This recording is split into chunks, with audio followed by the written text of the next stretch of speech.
Good morning, students. Welcome to the English class. Children, yesterday we studied about the introduction to the Act 1, Scene 3 of Merchant of Venice, and we came to know that in this scene, we will come to know about Shylock, who is the villain in this play. Now, let us do a quick summary of the act. Shylock, a Jewish moneylender, agrees to loan Bassanio 3,000 ducats for a term of 3 months. Bassanio assures Shylock that Antonio will guarantee the loan, but Shylock is doubtful because Antonio's wealth is currently invested in business ventures that may fail. In the end, however, Shylock decides that Antonio's guarantee of the loan will be sufficient assurance and asks to speak with him. When Antonio arrives, Shylock, in an aside, confesses his hatred for the man. Antonio, Shylock says, is a Christian who lends money without interest, which makes more difficult the practice of usury, in which money is lent out at exorbitant interest rates. Shylock is also incensed by Antonio's frequent public denunciations of Shylock.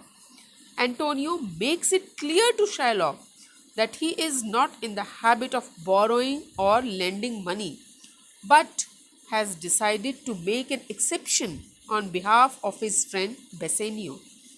Their conversation leads Antonio to chastise the business of usury, which Shylock defends as a way to thrive. As he calculates the interest on Bassanio's loan, Shylock remembers the many times that Antonio has cursed him, calling him a misbeliever, cutthroat, dog, and spit upon Jewish gabardine. Antonio responds that he is likely to do so again and insists that Shylock lend him the money as an enemy. Such an agreement, Antonio claims, will make it easier for Shylock to exact a harsh penalty if the loan is not repaid. Assuring Antonio that he means to be friends, Shylock offers to make the loan without interest. Instead, he suggests, seemingly in jest, that Antonio forfeit a pound of his own flesh.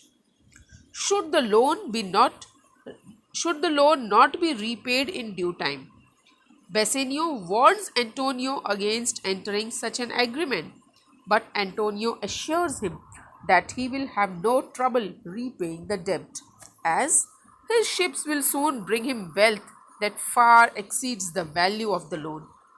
Shylock attempts to dismiss Bassanio's suspicions, asking what profit he stands to make by procuring a pound of Antonio's flesh.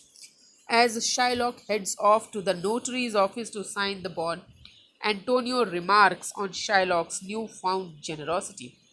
The Hebrew will turn Christian, he grows kind. Bassanio remains suspicious. Shylock attempts to dismiss Bassanio's suspicions, asking what profit he stands to make by procuring a pound of Antonio's flesh. As Shylock heads off to the notary's office to sign the bond, Antonio remarks on Shylock's newfound generosity. The Hebrew will turn Christian, he grows kind. Bassanio remains suspicious of the arrangement, but Antonio reminds him that his ships will arrive within the next few months. Now, let us do a quick analysis of this act. Shylock is an arresting presence on the stage, and although Antonio may be the character for whom the play is named, it is Shylock who has come to dominate the imagination of critics and audiences alike. Shylock's physical presence in the play is actually not so large, as he speaks fewer lines than other characters and does not even appear in the play's final act. However, in many ways, The play belongs to Shylock. The use of a Jew as the central villain was not unknown to Renaissance comedy, as evidenced by The Jew of Malta, a wildly popular play by Shakespeare's contemporary Christopher Marlowe, which revolves around a benevolent, bloodthirsty Jewish character named Barabbas. Shylock, however, differs in that his malice seems to stem, at least in part, from the unkindness of his Christian colleagues. Exactly how to read Shylock has been a matter of some debate, and even the most persuasive scholars would be hard pressed to call him a flattering portrait of a Jew.